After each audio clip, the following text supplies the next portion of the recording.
Hello friends, ఎలా ఉన్నారు? Power generations అసలు మన ఇంట్లో వాడుతున్నటువంటి ఎలక్ట్రిసిటీ కానీ, మన ప్రపంచంలో ఉన్నటువంటి ప్రతి పవర్ ఆర్ ఎలక్ట్రిసిటీ కానీ అసలు ఎలా వస్తుంది అనే వాటి వీడియోని గురించి మనం మాట్లాడుకుంటూ డిఫరెంట్ ఆఫ్ పవర్ జనరేషన్స్ గురించి మనం డిఫరెంట్ వీడియోస్లో మాట్లాడుకున్నాం. ఈ వీడియోలో మనం రెన్యూవబుల్ ఎనర్జీస్ అంటే రెన్యూవబుల్ ఎనర్జీ ద్వారా పవర్ ప్రొడక్షన్ అనేది ఎలా జరుగుతుంది, ఎలక్ట్రిసిటీ అనేది ఎలా ప్రొడ్యూస్ అవుతుంది దాని గురించి ఈ వీడియోలో మాట్లాడుకుంటాం. అయితే ముందు వీడియోస్లో చాలా వీడియోస్ చేసాం. నేచురల్ రిసోర్సెస్ కానీ, లేదా అదర్ థర్మల్ కానీ, కూల్ కానీ, గ్యాస్ కానీ, న్యూక్లియర్ కానీ, ఇలా డిఫరెంట్ సోర్సెస్తో పవర్ ఎలా ప్రొడ్యూస్ అవుతుంది అనే దాని గురించి వీడియోస్ చేసాం. ఒకవేళ మీరు ఆ వీడియోస్ చూడకపోతే మా యొక్క ఛానల్లో ఆ వీడియోస్ అవైలబుల్గా ఉన్నాయి. దయచేసి ఆ వీడియోస్ కూడా చూస్తారని కోరుకుంటున్నాం. అయితే ఈ వీడియోలో మనం వాట్ ఈస్ రెన్యూవబుల్ ఎనర్జీ అంటే పునరుత్పాదక శక్తి వనరులు అంటే ఏంటి, వాటి ద్వారా మనం ఎలక్ట్రిసిటీ ఎలా ప్రొడ్యూస్ చేస్తాం, దాని ప్రాసెస్ ఏంటి అనే దాని గురించి మనం క్లియర్గా మాట్లాడుకుందాం. పునరుత్పాదక ఇంధన వనరులు అంటే రెన్యూవబుల్ ఎనర్జీ సోర్సెస్ అంటే ఏంటి అని గురించి మాట్లాడుకుంటే, ఈ యొక్క వనరులు అనేవి ప్రకృతిలో సహజంగా లభించే అంటే తిరిగి మనం వాడుతున్నా సరే మళ్ళీ ఉత్పత్తి అయ్యే శక్తి వనరులను మనం ఈ యొక్క పునరుత్పాదక వనరులు అని అంటాం. ఇవి అంతరించిపోని వనరులు. కాలుష్యం కలగకుండా మనకు శుద్ధమైనటువంటి అంటే పర్ఫెక్ట్ క్వాలిటీ అయినటువంటి ఎనర్జీని, శక్తిని నిరంతరంగా అందిస్తాయి ఈ యొక్క వనరులు. ఉదాహరణ మనం మాట్లాడుకుంటే సూర్యుడి కాంతి, గాలి, నీటి ప్రవాహం, అలాగే భూమిలో ఉన్నటువంటి ఉష్ణోగ్రత. మనం ఏమంటామంటే భూమి యొక్క ఉష్ణోగ్రత అంటే భూమి లోపల ఏదైతే ఓర్ ఉంటుందో అది మండడం వల్ల కింద కూడా ఒక ఎనర్జీ అని ప్రొడ్యూస్ ఉంటుంది. దాన్ని కూడా మనం రెన్యూవబుల్ ఎనర్జీ అని అంటాం. అలాగే జీవ పదార్థాలు అన్నిటి ద్వారా కూడా మనం ఎలక్ట్రిసిటీ అని ప్రొడ్యూస్ చేయొచ్చు. ఈ యొక్క అన్నిటిని మనం ఇప్పుడు చెప్పుకునే వనరులన్నీ కూడా మనం పునరుత్పాదక శక్తి వనరులు అని చెప్పుకుంటాం. ఇందులో ముఖ్యమైన పునరుత్పాదక శక్తి వనరులు కొన్ని ఉన్నాయి. అవి ఏంటి అంటే ఇప్పుడు మనం మాట్లాడుకుని బట్టి సౌరశక్తి అంటే సోలార్ ఎనర్జీ. ఈ యొక్క సోలార్ ఎనర్జీ సూర్యుడి నుంచి వచ్చే కాంతిని ఉపయోగించుకొని విద్యుత్ ఉత్పత్తి చేయడమే ఈ యొక్క సోలార్ ఎనర్జీ అని అంటాం. ఇక్కడ మనం సోలార్ ప్యానల్స్ యూజ్ చేసి శక్తిని అనేది ప్రొడ్యూస్ చేస్తుంది. రెండవది వాయుశక్తి అంటే విండ్ ఎనర్జీ. గాలి టర్బైన్ల ద్వారా ఈ యొక్క గాలి టర్బైన్ తిరగడం వల్ల అంటే ఫ్యాన్స్ మీరు చాలా లొకేషన్లో చూసుంటారు, అవి తిరగడం ద్వారా విద్యుత్తుని ఎలక్ట్రిసిటీని ఉత్పత్తి చేయడమే ఈ యొక్క విండ్ ఎనర్జీ. అలాగే హైడ్రో పవర్ జల విద్యుత్. నదుల మీద పెద్ద డాములు కట్టి మీరు చాలా చూసుంటారు. ఆ యొక్క డాములని మీద అప్పుడప్పుడు వాటర్ కిందకి వదలడం వల్ల ఆ నీటి ప్రవాహం వల్ల కింద ఉన్నటువంటి టర్బైన్స్ తిరిగి పవర్ అనేది ప్రొడ్యూస్ అవుతుంది. ఇది మనం హైడ్రో పవర్ అంటాం. అలాగే బయోమాస్, దీన్నే జీవ ఇంధనం అని కూడా అంటాం.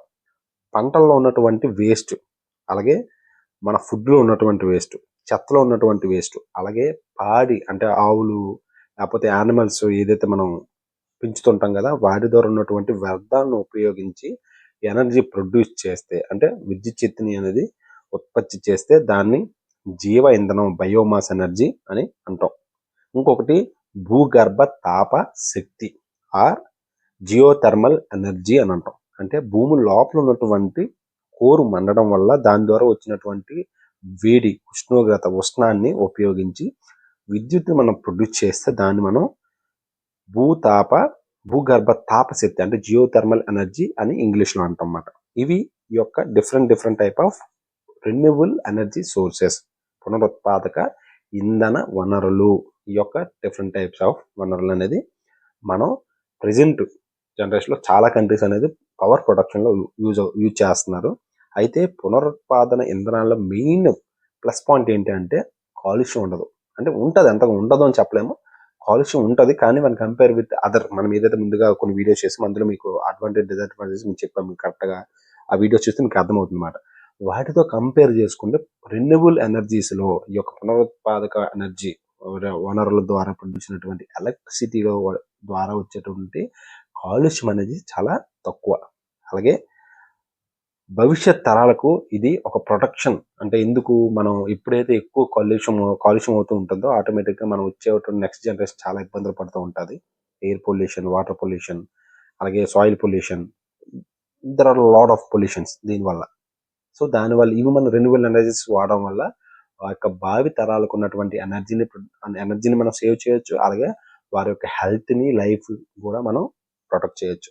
అలాగే పెట్రోల్, డీజిల్ లాంటి అంతరించిపోయే వనరులను మనం కాపాడుకోవచ్చు. మీ అందరికీ తెలుసు ఏదైతే క్రూడ్ ఆయిల్ ఉందో, క్రూడ్ ఆయిల్ మనం ప్రొడ్యూస్ చేసి పెట్రోల్, డీజిల్ ప్రొడ్యూస్ చేసినా సరే కొన్ని రోజులకు అవి అయిపోయే ఛాన్స్ అనేది ఉంటుంది. ఎందుకు?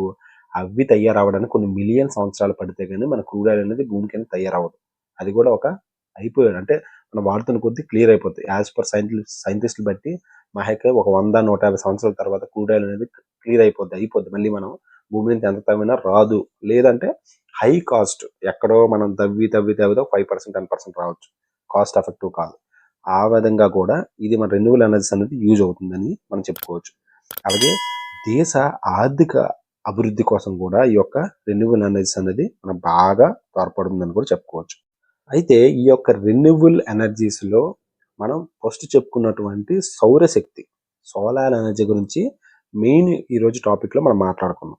సోలార్ ఎనర్జీ అంటే సౌరశక్తి అని తెలుగులో అంటాం. అనేది ఈ యొక్క సోలార్ ఎనర్జీ అనేది సూర్యుడి నుంచి వచ్చే కాంతిని లేదా ఆ యొక్క కాంతిలో ఉన్నటువంటి వేడిని ఉపయోగించుకొని విద్యుత్ని లేదా వేడి యొక్క ప్రక్రియను యూజ్ చేయడాన్ని మనం సోలార్ ఎనర్జీ అని అంటాం. అయితే దీన్ని మనం ప్రొడ్యూస్ చేయాలంటే సోలార్ పలకలు అంటే సౌర పలకలు అనేది మనకు అవసరం ఉంటుంది. అయితే సౌర థర్మల్ వ్యవస్థల ద్వారా మనం ప్రొడ్యూస్ చేసినటువంటి ఏదైనా ఎనర్జీని ఈ యొక్క సోలార్ ఎనర్జీ కింద మనం పరిగణ చేస్తాం. అయితే ఈ యొక్క సౌర థర్మల్ వ్యవస్థలను వేడిని కూడా ఉత్పత్తి చేస్తాం. అంటే మీ అందరూ చేసి ఉంటారు సోలార్ హీటర్స్ అని అంటాం. సోలార్ని యూజ్ చేసుకొని ఓన్లీ హీటర్స్, వాటర్ని హీట్ చేయడాన్ని సోలార్ హీటర్స్ అని కూడా మనం అంటాం. ఇది కూడా మనం సోలార్ ఎనర్జీ కిందే మనం చెప్పుకుంటాం. ఇంకొకటి ఏంటి అంటే ఇది ఒక పునరుత్పాదక ఇంధనం అని ఆల్రెడీ మనం చాలా బాగా క్లియర్గా మాట్లాడుకున్నాం. ఇది శిలాజ ఇంధనాలపై ఆధారపడి ఉండే ఉన్నటువంటి చాలా దేశాల్లో దీన్ని ఆల్టర్నేటివ్ యూజ్ చేయడం వల్ల ఏంటంటే అక్కడ పొల్యూషను, పర్యావరణకు కూడా చాలా మేలుగా చేకూరుస్తుందని మనం ఆల్రెడీ క్లియర్గా చెప్పుకున్నాం. అంతేకాకుండా ఇది మళ్ళీ మనం యూజ్ చేయొచ్చు. ఎందుకు? సూర్యుడు అనేది 24 గంటల ఫ్యూజన్ రియాక్షన్ కాబట్టి ఎప్పుడు మనకి ఎనర్జీ అవైలబుల్గానే ఉంటుంది. ఆ సూర్యుడు మన్నంత కాలం మనకి ఎనర్జీ ఉంటుంటుంది. ఎప్పుడైతే సూర్యుడు ఆటోమేటిక్ మన సోలార్ సిస్టమ్ ఉంటుంది కాబట్టి దాని గురించి మనం మాట్లాడాల్సిన అవసరం లేదు. సో సూర్యుడు ఉన్నంత వరకు ఈ యొక్క ఎనర్జీని అనేది మనం ప్రొడ్యూస్ చేసుకోవచ్చు. కాబట్టి ఇది అన్లిమిటెడ్ ఎనర్జీ అని మనం చెప్పుకోవచ్చు. అంటే సూర్యుడు నిరంతరం శక్తిని ఉత్పత్తి చేస్తూనే ఉన్నంత వరకు మన యొక్క ఎనర్జీని మనం వాడుతూనే ఉండొచ్చు. ఈ యొక్క సోలార్ శక్తిని మనం మన ఎలక్ట్రిసిటీగా కన్వర్ట్ చేస్తూనే ఉండొచ్చు. ఇది the biggest advantage solar energy ప్రొడక్షన్లో. ఇప్పుడు మనం ఈ యొక్క సోలార్ ఎనర్జీలో యూజ్ చేసినటువంటి పరికరాలు అంటే ఎక్విప్మెంట్స్ గురించి మనం మాట్లాడుకుందాం. అలాగే అవి ఎలా ఆపరేట్ అవుతాయి అని కూడా ఒక చిన్న షార్ట్ ఫార్మ్లో మనం మాట్లాడుకుందాం అన్నమాట. ఎందుకంటే మనం చాలా లార్జ్గా చెప్పినా సరే వీడియో ఇంకా పెద్ద అయిపోతుంది కాబట్టి షార్ట్గా చెప్పుకుందాం. ఒకటి సోలార్ ప్యానల్స్. ఈ యొక్క సోలార్ ప్యానల్స్ ఆర్ పీవీ సెల్స్ని యూజ్ చేసి, పీవీ మాడ్యూల్స్ని యూజ్ చేసి వీటిలో హై వోల్టాయిక్ సెల్స్ అంటే ఫోటోవాల్టాయిక్ సెల్స్ అనేది ఉంటాయి. ఇందులో ఫోటోవాల్టాయిక్ సెల్స్ అంటే ఏంటి? సూర్యకాంతిలో ఉన్నటువంటి ప్రోటాన్లు ఉంటాయి. ప్రోటాన్లు, న్యూట్రాన్లు, ఎలక్ట్రాన్ మీరు ఆల్రెడీ చదువుకునే స్టోరీలు మీరు వినే ఉంటారు. ప్రోటాన్లు, ఎలక్ట్రాన్లు మరియు న్యూట్రాన్స్. సో సూర్యకాంతిలో ఉన్నటువంటి ప్రోటాన్లు వీటి మీద పడడం వల్ల ఇవి ఈ యొక్క ప్రోటాన్ని ఎనర్జీ కింద కన్వర్ట్ చేస్తాయి. అంటే ఈ యొక్క ఎనర్జీ ఏమిటి? ఎలక్ట్రాన్స్ కింద కన్వర్ట్ చేస్తాయి. అంటే ఈ ఎలక్ట్రాన్స్ ఫ్లో ఎప్పుడైతే జరుగుతుందో అక్కడ ఆటోమేటిక్గా విద్యుత్ ఉత్పత్తి అనేది జరుగుతుంది అన్నమాట. ఒక ప్రోటాన్ బయటికి రావడం వల్ల అక్కడ ఏదైతే ఎంప్టీ స్పేస్లో ఎలక్ట్రాన్ ఫ్లో అవుతుందో దాన్ని మనం ఎలక్ట్రిసిటీ అంటాం. సేమ్ ప్రాసెస్ అనేది ఎలక్ట్రిసిటీ యొక్క స్టాండర్డ్ ప్రిన్సిపల్. సో ఆ యొక్క ప్రోటాన్లో కన్వర్ట్ అవ్వడం వల్ల అంటే వెళ్ళిపోవడం వల్ల ఎలక్ట్రాన్స్ ఫ్లో అవ్వడం వల్ల విద్యుత్ అనేది ఉత్పత్తి అవుతుంది. దీన్నే డీసీ కరెంట్ అని అంటాం. డైరెక్ట్ కరెంట్ రూపంలో మాత్రమే ఇది ప్రొడ్యూస్ అవుతుంది. అందరికీ తెలుసు ఎలక్ట్రిసిటీ అనేది 2 ఫార్మ్స్లో ఉంటుంది. ఒకటి ఆల్టర్నేటివ్ కరెంటు, ఇంకొకటి డైరెక్ట్ కరెంట్. ఇది డీటెయిల్గా ఎక్స్ప్లెయిన్ చేయాలి, వేరే వీడియో చేద్దాం, ఇది ఇక్కడ అవ్వదు. సో ఇందులో రెండోది ఏంటంటే ఇన్వర్టర్. సోలార్ ప్యానల్స్ నుంచి వచ్చినటువంటి డీసీ కరెంట్ను మన ఇళ్లలో ఉపయోగించే ఏసీ కరెంట్గా మారుస్తుంది ఈ యొక్క ఇన్వర్టర్. ఇది మొత్తం సిస్టంలో చాలా ముఖ్యమైన భాగంగా చెప్పుకోవచ్చు. మూడోది బ్యాటరీలు. దీన్ని మనం సోలార్ బ్యాటరీస్ అని కూడా అంటాం. ఇవి ఎనర్జీని స్టోర్ చేయడానికి. సూర్యకాంతి ఎక్కువగా ఉన్నప్పుడు ఉత్పత్తి అయినటువంటి అదనపు విద్యుత్తును ఈ యొక్క బ్యాటరీలో నిల్వ చేస్తారు. ఎందుకు? మనం సోలార్ అంటే ఫర్ ఎగ్జాంపుల్ మనం సన్ ఉన్నంత వరకు మనకి ఎనర్జీ అనేది ప్రొడ్యూస్ అవుతుంది. ఎప్పుడైతే సన్ ఉండడో మనకి ఎనర్జీ అంటే నైట్ టైము మనం ఎలక్ట్రిసిటీ ప్రొడ్యూస్ చేయలేం కాబట్టి ఆ యొక్క ఎనర్జీని ఈ యొక్క బ్యాటరీలో స్టోర్ చేసి రాత్రి వేళ లేదా మబ్బులు ఉన్నట్టు టైం కానీ లేదా వర్షాలు ఉన్న టైంలో కానీ ఈ యొక్క బ్యాటరీలో యూజ్ చేసినట్టు అంటే స్టోర్ చేసినటువంటి ఎనర్జీని మనం యూటిలైజ్ చేసుకోవచ్చు. 4వది చార్జర్ కంట్రోలర్. అంటే సోలార్ ప్యానల్స్ నుంచి వచ్చినటువంటి విద్యుత్తుని బ్యాటరీకి సేఫ్గా పంపించడం ఈ యొక్క చార్జ్ కంట్రోల్ యొక్క మెయిన్ వర్క్. ఇది ఓవర్ ఛార్జింగ్ అవ్వకుండా అలాగే ఓవర్ డిశ్చార్జింగ్ కూడా అవ్వకుండా బ్యాటరీని కాపాడంలో యూజ్ అవుతుంది. ఇంకొకటి 5వది మౌంటింగ్ స్ట్రక్చర్. దీన్నే మనం ఈ యొక్క ప్యానల్స్ ఎక్కడైతే పెడతామో దాన్ని మౌంటింగ్ స్ట్రక్చర్ అంటాం.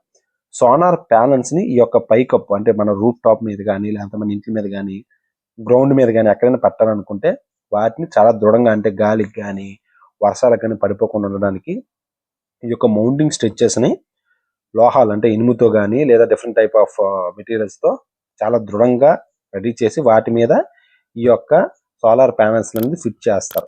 వీటిని సోలార్ అంటే సూర్యకాంతి ఎక్కువగా పడే దిశగా అమర్స్తారు. ఎందుకు? డిఫరెంట్ డైరెక్షన్స్ ఉంటాయి. ఇప్పుడు న్యూ టెక్నాలజీ ఏంటంటే ఈ యొక్క ప్యానల్స్ 360 degrees లో కూడా మూవ్ అవుతాయి. ఎలాగా? మన పొద్దుతిరుగుడు పువ్వు ఏదైతే ఉందో మనకు సూర్యుడు పడితే ఆటోమేటిక్ పొద్దుతిరుగుడు పువ్వు అటు తిరుగుతూ ఉంటుంది. సేమ్ అదే ప్రిన్సిపల్ గా ఒక మోటార్ యూజ్ చేసి ఈ యొక్క ప్యానల్స్ సూర్యరశ్మి ఎటు ఉంటే అటువైపు తిరగడానికి కూడా న్యూ టెక్నాలజీలో మనం అవైలబిలిటీ ఉన్నాయి. అవి కూడా ఇంప్లిమెంట్ చేస్తున్నారు. 6వది వైరింగ్ మరియు స్విచ్ గేర్. అంటే విద్యుత్ ప్రసారం కోసం అంటే విద్యుత్ ఏదైతే ఫ్లో అవుతుందో దానికోసం ప్రత్యేకంగా సోలార్ గ్రిడ్లు అంటే వైర్లు ఎక్కడైతే స్టోర్ చేస్తే అక్కడి నుంచి ఫ్లో అవ్వడానికి వైర్లను వాడతారు.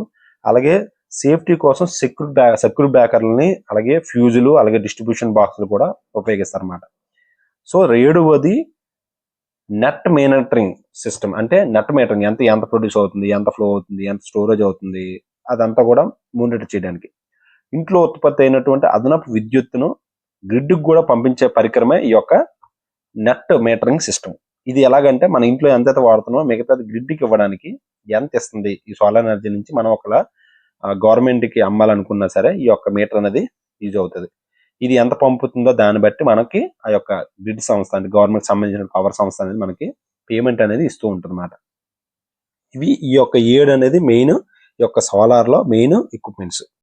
ఇప్పుడు యాక్చువల్ గా సోలార్ ఎనర్జీ అనేది ఎలా ప్రొడ్యూస్ అవుతుంది యాక్చువల్ పైన పరికరాల్లో మనం ఎక్స్ప్లెయిన్ చేసాం కాబట్టి మాక్సిమం ఇప్పుడు మీరు కరెక్ట్గా విని ఉంటే 1 by 1 step by step produce అవ్వడం ఎంత కూడా తెలిసిపోద్ది. ఇది షార్ట్ ఫామ్ లో చెప్పుకుందాం.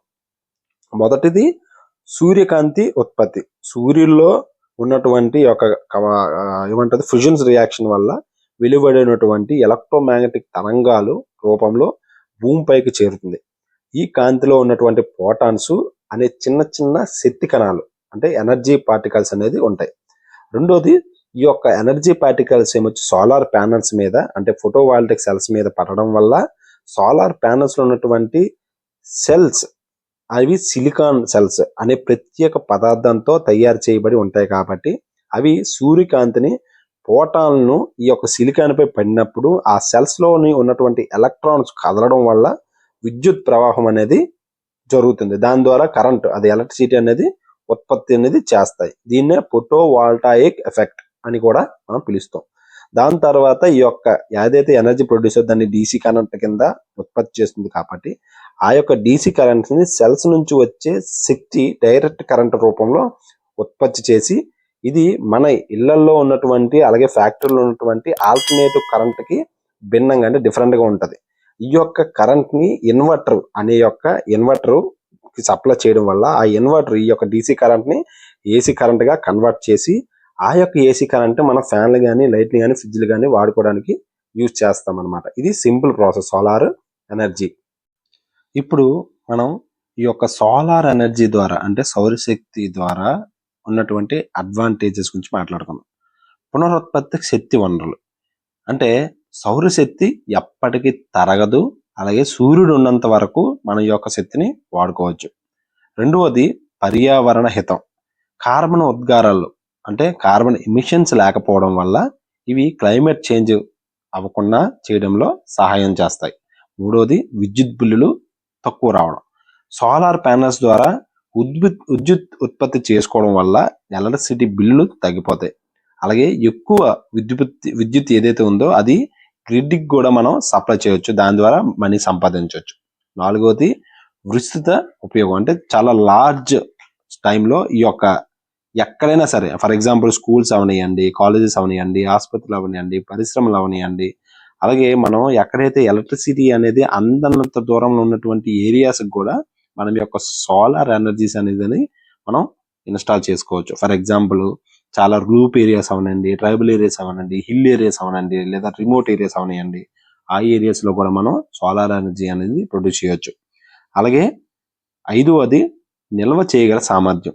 ఈ యొక్క సోలార్ బ్యాటరీలో మనం ఈ యొక్క సోలార్ ఎనర్జీని స్టోర్ చేస్తున్నాం కాబట్టి ఇది సూర్యుడు లేనప్పుడు, అలా వర్షాకాలంలో, అలాగా మబ్బులు ఉన్న టైంలో కూడా ఈ యొక్క ఎనర్జీని యూజ్ చేసుకోవచ్చు. 6వది తక్కువ నిర్వహణ, అంటే లో మెయింటెనెన్స్ కాస్ట్. ఒక్కసారి ఈ యొక్క సోలార్ ప్యానల్స్ ని అమర్చిన తర్వాత ఈ యొక్క సోలార్ ప్యానల్స్ కి చాలా తక్కువ మెయింటెనెన్స్ అవసరం మాత్రం ఉంటుంది. అంటే క్రమం తప్పకుండా మాత్రం మనం దీన్ని క్లీనింగ్ ప్రాసెస్ అనేది మాత్రం చేస్తూ ఉండడం మాత్రం మంచిది. 7వది ఉపాధి అవకాశాలు. ఈ యొక్క సోలార్ ఎనర్జీ మనం ఒకవేళ ఏదైనా గవర్నమెంట్ కానీ లేదా ఏదైనా ప్రైవేట్ కంపెనీ కానీ పెట్టినా సరే, తద్వారా ఆ యొక్క సోలార్ సిస్టమ్స్ తయారు చేసే కంపెనీలు వస్తాయి, అలాగే అవి ఇన్స్టాల్ చేయడానికి కంపెనీలు వస్తాయి, మెయింటెనెన్స్ చేయడానికి కూడా కంపెనీలు వస్తాయి. కాబట్టి ఆటోమేటిక్ గా ఆ లోకల్ గా ఉన్నటువంటి యూత్ కి జాబ్స్ వచ్చే అవకాశాలు కూడా చాలా ఎక్కువ ఉంటాయి. అలాగే శక్తి స్వయం సమృద్ధి, అంటే మన దేశంలో ఇది ఇలా బయట విద్యుత్ వనరులపై ఆధారపడకుండా, అంటే బయట ఏవైతే గవర్నమెంట్ సప్లై బోర్డ్స్ ఉంటాయో వాటి ద్వారా ఆధారపడకుండా మన మట్టుకు మనమే ఈ యొక్క ఎనర్జీని పొందొచ్చు. సౌరశక్తి అనేది చాలా శుభ్రమైనది, అలాగే భవిష్యత్ తరాలకు కూడా చాలా బాగా యూజ్ అవుతుంది. ఎందుకంటే కాలుష్యం పరంగా కానీ ఎనర్జీ సేవింగ్ పరంగా కూడా ఇది యూజ్ అవుతుంది. అలాగే ఇది చాలా తక్కువ ఖర్చుతో మనం ప్రొడ్యూస్ చేయగలం కాబట్టి ఇవన్నీ కూడా మనం దీనికి అడ్వాంటేజెస్ గా మాట్లాడుకోవచ్చు. ఇప్పుడు సోలార్ ఎనర్జీ అంటే ఈ సౌరశక్తి వల్ల వచ్చినటువంటి డిసడ్వాంటేజెస్, అంటే నష్టాలు ఏంటనే గురించి మాట్లాడుకుందాం. అందులో మొదటిది సూర్యకాంతిపై ఆధారపడి ఉండడం వల్ల ఈ యొక్క సోలార్ ఎనర్జీ అనేది పూర్తిగా సూర్యుడు ఉన్నప్పుడు మాత్రమే మనం ప్రొడ్యూస్ చేయగలం. రాత్రి సమయంలో కానీ, మబ్బులున్నా కానీ, వర్షాకాలంలో కానీ ఈ యొక్క విద్యుత్ అనేది తగ్గిపోతుంది, జీరో అవ్వదు. నార్మల్ గా 100% వస్తే ఈ టైంలో మనకి ఏంటంటే 40 to 50 లేదా సమ్టైమ్ 30 to 20 ఆ రేంజ్ లో మినిమం అయితే ప్రొడ్యూస్ చేయొచ్చు. కానీ ఇది ఒక డిసడ్వాంటేజెస్ గా మనం చెప్పుకోవచ్చు. రెండవది అధిక ప్రాథమిక కాస్ట్, అంటే సోలార్ ప్యానల్స్ కానీ, ఇన్వర్టర్స్ కానీ, బ్యాటరీస్ అన్ని కూడా ఏంటంటే స్టార్టింగ్ కాస్ట్ చాలా ఎక్కువ ఉంటాయి కాబట్టి ఇనిషియల్ కాస్ట్ అనేది చాలా ఎక్కువ. సో ఇది సంవత్సరాల తర్వాత లాభంగానే ఉంటుంది, కానీ స్టార్టింగ్ అమౌంట్ పెట్టడం అనేది ఎక్కువ కాబట్టి ఇది కొంచెం వన్ ఆఫ్ ద డిసడ్వాంటేజెస్ గా మనం మాట్లాడుకుంటాం.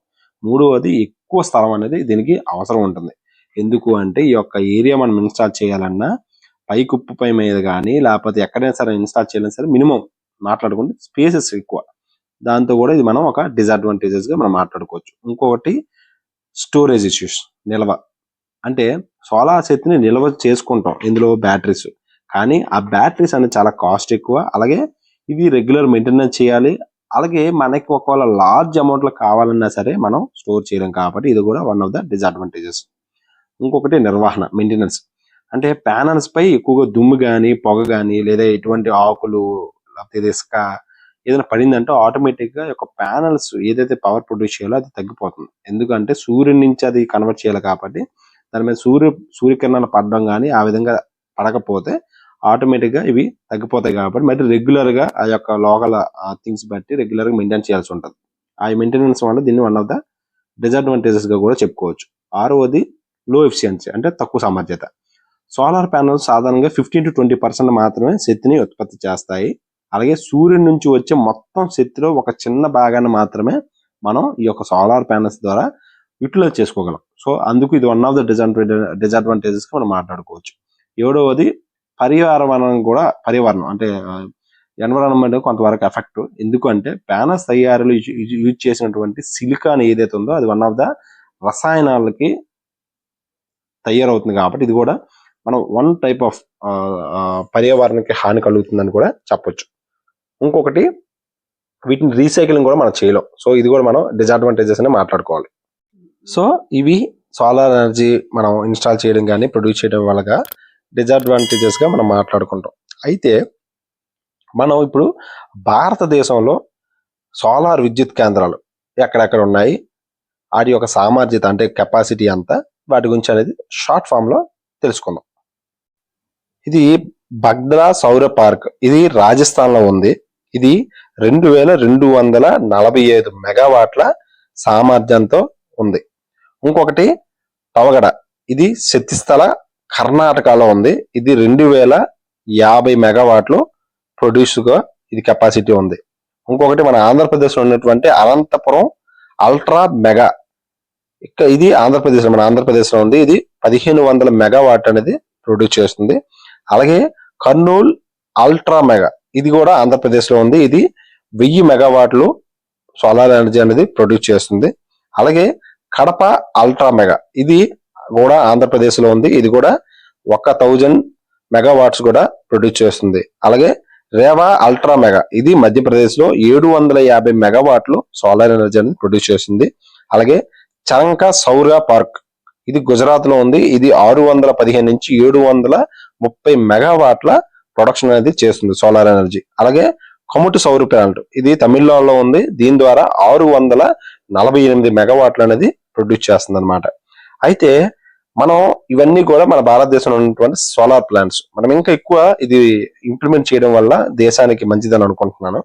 అయితే దీంతో పాటు భారతదేశంలో ఉన్నటువంటి సౌరశక్తి ఎక్కడెక్కడ ఎలా ఉన్నాయి, దాని పర్సంటేజ్ గురించి, అంటే మనం మొత్తం ప్రొడక్షన్ చేసిన దాంట్లో సోలార్ ఎనర్జీ ఎంత ఉందని గురించి మాట్లాడుకుంటే 2025 జనవరి నాటికి భారతదేశంలో ఎస్టాబ్లిష్ అయినటువంటి సోలార్ సామర్థ్యం సుమారుగా 100 గిగావాట్లు ఉంది. ఇంతవరకు 100 గిగావాట్లకు చేరింది. అయితే ఇది భారతదేశంలో ఉన్నటువంటి మొత్తం విద్యుత్ సామర్థ్యంలో సుమారు 466 గిగావాట్లలో సుమారు 21%, అంటే మొత్తం మన విద్యుత్ సామర్థ్యం ప్రపంచంలో మన భారతదేశంలో 466 గిగావాట్లు, ఇది 21% గా ఉందని చెప్పుకోవచ్చు.